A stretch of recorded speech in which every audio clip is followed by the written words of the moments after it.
মৰমৰ ছাত্ৰ-ছাত্ৰীসকল আশা কৰোঁ তোমালোকে ভালে আছা। আজিৰ এই ভিডিঅ'টোত আলোচনা কৰিম তোমালোকৰ ইংলিছৰ পোয়েট্ৰি ছেকশ্যনৰ a tiger in the zoo যাৰ ৰাইটাৰ হৈছে লেছলি নৰিছ। ইয়াৰ কিছু ইম্পৰ্টেণ্ট কুৱেশ্যন যিবিলাক আগন্তুক মেট্ৰিক পৰীক্ষাত আহিব পাৰে। চ' দেৰি নকৰিবলৈ ভিডিঅ'টো আৰম্ভ কৰোঁ।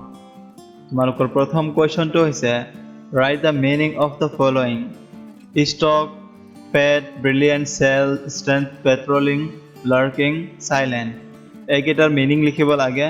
তো ইয়াৰ এনসাৰ হৈছে ষ্টক মানে walk slowly, pads soft mattress, brilliant bright, cell cage, strength energy, patrolling guard, lurking lying, silent quiet.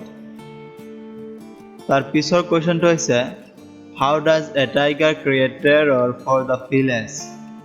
The answer to is at the edge of the village the tiger snarls, baring its teeth and claws and terrorizing the village. Tar pisor question to is where should the tiger be lurking? The answer to is the tiger should be lurking near the water hole where the deer graze in the forest. Tar pisor question to is 4 number, what is a water hole?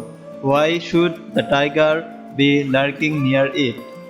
Your answer to is a water hole is a source of water in the jungle where the animals go to drink water.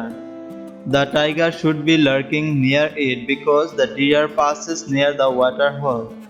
এইখিনিয়ে ভিডিঅ'টো যদি ভাল লাগে তেতিয়াহ'লে এটা like কৰি দিবা আৰু এনেকুৱা কুৱেশ্যন আনসাৰৰ ভিডিঅ' পাবলৈ এইটো চেনেল সাবস্ক্ৰাইব কৰি কাষৰ নটিফিকেশ্যন বেল আইকনটো টিপি ৰাখিবা।